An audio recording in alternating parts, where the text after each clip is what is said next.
Merci, Madame la Présidente. Je remercie professeur Ouad, qui est président de la Société marocaine de cardiologie, et également tous les participants qui ont contribué, soit de près ou bien de loin, pour réussir cette manifestation. Alors, sans tarder, on va partager ensemble la gestion du thrombus coronaire en paire procédure. Bien, comme vous savez que le thrombus, c'est le véritable ennemi de tout cardiologue interventionnel. On est de plus en plus confronté à cette situation depuis la prise en charge précoce des syndromes coronariens aigus de manière précoce dans les salles de cardiologie interventionnelle. La présence d'un thrombus coronaire est reconnue comme un facteur de mauvais pronostic. C'est un facteur de thrombose de stent à la phase aiguë, mais également c'est un facteur prédictif de mortalité pendant la phase hospitalière. L'objectif du traitement, c'est d'assurer une reperfusion myocardique optimale et de limiter l'embolisation distale thrombotique qui est génératrice du phénomène de non-reflow. Heureusement qu'on dispose actuellement d'un arsenal thérapeutique, que ce soit pharmacologique ou bien mécanique, pour combattre ce thrombus coronaire.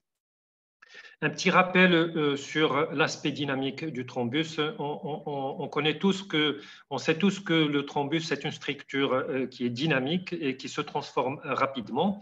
Et à partir de deuxième heure du début des symptômes, le thrombus formé est essentiellement fait des plaquettes. Bon, c'est le thrombus blanc qui est riche en plaquettes. À partir de la quatrième heure, ce thrombus commence à s'organiser. Il devient riche en fibrine et en hématie. Et à partir de la sixième heure, ce thrombus, il est complètement organisé, riche en fibrine. C'est le thrombus rouge fibrino-cryorique.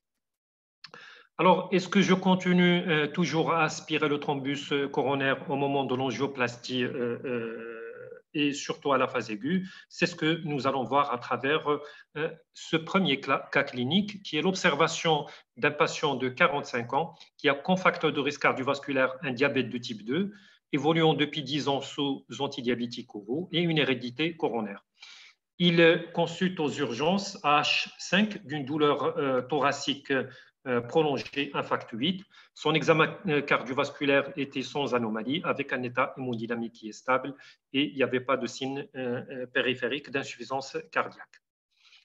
Alors, nous réalisons un électrocardiogramme qui s'inscrit en rythme régulier sinusal avec un aspect de sous-décalage du segment ST en inférieur, des images en miroir en antéroceptal traduisant un infarctus en voie de constitution.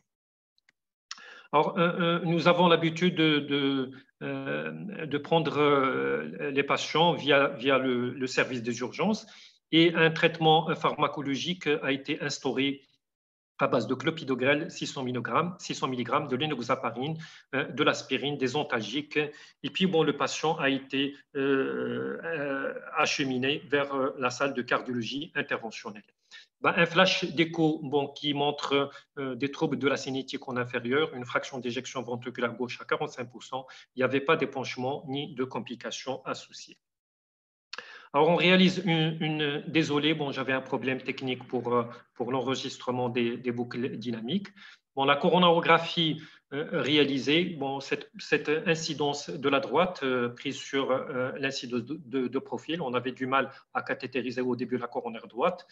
On remarque que la coronaire droite elle est perméable avec une sténose significative au niveau de son segment moyen. Sur le réseau gauche, le tronc commun, il est normal. L'artère interventriculaire antérieure, c'est une artère qui est athéromateuse infiltrée. Il est grêle dans sa partie distale. L'artère circonflexe, elle est occluse. C'est l'artère qui est responsable de l'infarctus avec un flux TIMI 0. Alors, on se met en EBU 3,5 6F. Le guide est passé sans difficulté à l'extrémité distale de l'artère circonflexe. Dans un premier temps, on a essayé la thromboaspiration par le cathéter d'export. Plusieurs passages ont été réalisés dans un premier temps. Après contrôle angiographique, le flux est resté TIMI 0 malgré la thromboaspiration.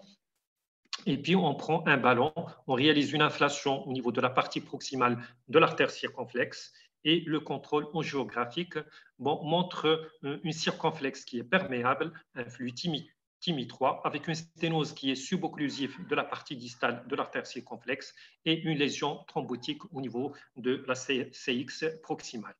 Alors, en même temps, au moment de la thromboaspiration, on a injecté des anti-2B3A. On a l'habitude d'utiliser dans notre laboratoire de l'agrastat. On met un stent sur la partie distale de l'artère circonflexe, un direct stenting. Voilà le contrôle angiographique. Et puis, par la suite, on aborde la partie proximale de l'artère circonflexe et on met un direct stenting sur cette circonflexe proximale avec un résultat qui est satisfaisant. Voilà ce qu'on a récupéré comme fragment thrombotique au moment de la thromboaspiration manuelle. L'évolution a été marquée par une disparition des douleurs thoraciques, l'apparition d'un rythme idioventriculaire accéléré et une régression de plus de 50% de ce décalage du segment ST par rapport à l'ECG initial. L'évolution a été favorable et le patient quitte le service 6 jours après son admission, sous clopidogrel. On a l'habitude dans le service de donner double dose, c'est-à-dire 150 mg par jour pendant une quinzaine de jours, puis 75 mg par jour. Il est sorti également sous aspirine, sous bêta-bloquant, sous inhibiteur d'enzyme de conversion, sous statine, et puis on l'a adressé en consultation endocrino pour suivi et équilibre de son diabète. Alors, quelle est la place des anti-2B3A pour gérer le thrombus coronaire? C'est ce que nous allons voir à travers cette deuxième observation clinique. C'est le cas d'un jeune patient de 28 ans qui a comme facteur de risque cardiovasculaire un cannabisme et qui est admis à H3 d'une douleur thoracique prolongée infarctuite. L'examen cardiovasculaire à son admission montre un état hémodynamique qui est stable et le reste de l'examen, notamment l'auscultation cardio-pulmonaire, était sans anomalie. L'électrocardiogramme inscrit un rythme régulier sinusal avec un sous-décalage du segment ST dans le territoire inférieur, des images en miroir dans le territoire latéral, avec une extension de ce sous-décalage du segment ST dans les dérivations basales, également dans les dérivations droites. Le patient a reçu 600 mg de clopidogrel, 250 mg d'aspégique, 4000 d'héparine, et s'ensuit des antalgiques et il s'ensuit une régression partielle de la douleur thoracique.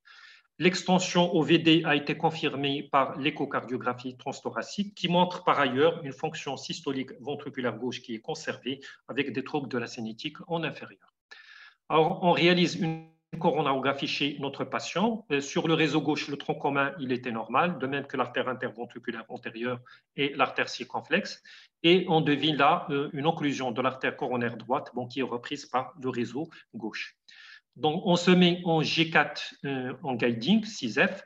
Le flux, il était, pour la coronaire droite, un flux TIMI0. C'était l'artère qui est responsable de l'infarctus. On met un guide en distalité après le passage. Et vous remarquez là qu'il y a une charge thrombotique qui est très importante.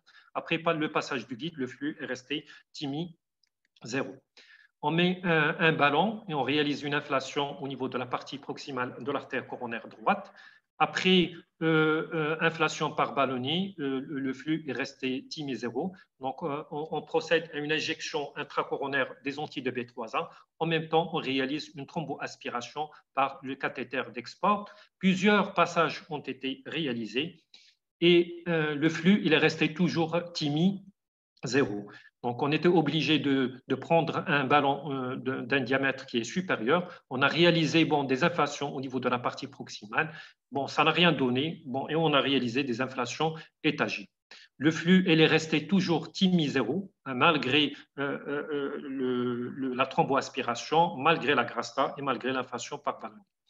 On prend un autre ballon de diamètre supérieur, on réalise des inflations, bien toujours TIMI0, et puis on reprend la thromboaspiration, on fait plusieurs passages, et voilà, comme vous voyez, je suis parti un peu plus loin pour aller chercher le thrombus en distalité.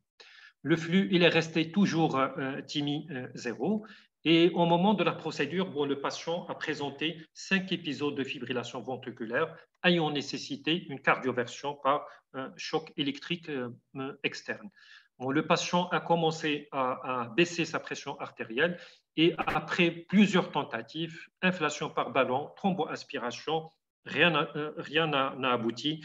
Et du coup, on a décidé d'arrêter la procédure et de mettre le patient en unité de soins intensifs cardiologiques sous traitement antithrombotique maximal, c'est-à-dire du clopidogrel, de l'aspirine, de l'héparine non fractionnée et des anti-2B3A. Alors, l'évolution a été marquée par le patient n'a pas présenté de récidive angineuse, il n'a pas modifié son électro, il n'y avait pas de complications hémodynamiques, il n'y a pas de complications rythmiques ni mécaniques. Et on a fait un contrôle coronarographique donc les 48 heures après le traitement antithrombotique. Et comme vous voyez, sur la courbe de contrôle, on a pu rétablir un flux TIMI-3 et puis, comme vous le voyez ici sur cette deuxième incidence face crânienne, il y a un thrombus un peu partout au niveau de l'artère coronaire droite. C'était un patient jeune, il n'avait pas de comorbidité, il n'y avait pas de risque de saignement. Il était stable sur le plan hémodynamique. On s'est dit, pourquoi pas poursuivre le traitement antithrombotique pendant 48 heures supplémentaires. Après, on réalise un contrôle coronarographique. Vous remarquez que l'artère coronaire droite, il s'est nettoyé. Le flux, il est TIMI-3. Il n'y avait pas de lésion ni de sténose sous-jacente. Et là, malheureusement, on ne dispose pas dans notre cath lab d'imagerie endocoronaire. Je rappelle là l'intérêt de cette imagerie endocoronaire, notamment l'OCT, qui permet de mieux comprendre le mécanisme physiopathologique de ce cas-là et également d'analyser le thrombus. Bien, le patient il est sorti après 10 jours de son hospitalisation sous traitement médical suivant, le clopidogrel, l'aspirine, ténormine, également un inhibiteur de la pompe à proton. On lui a recommandé d'arrêter le cannabisme et l'évolution ou bien le contrôle ultérieur a montré une évolution favorable avec une normalisation de la fonction ventriculaire droite. Est-ce que je résiste au stenting à la phase aiguë des syndromes coronariens aigus? Normalement, ce qui est recommandé dans la littérature, c'est de stenter les lésions coupables à la phase aiguë de tout syndrome coronarien aigu, à part si on n'a pas de lésions vraiment significatives. Et l'avantage ou bien l'intérêt du stenting différé a été rapporté dans la littérature.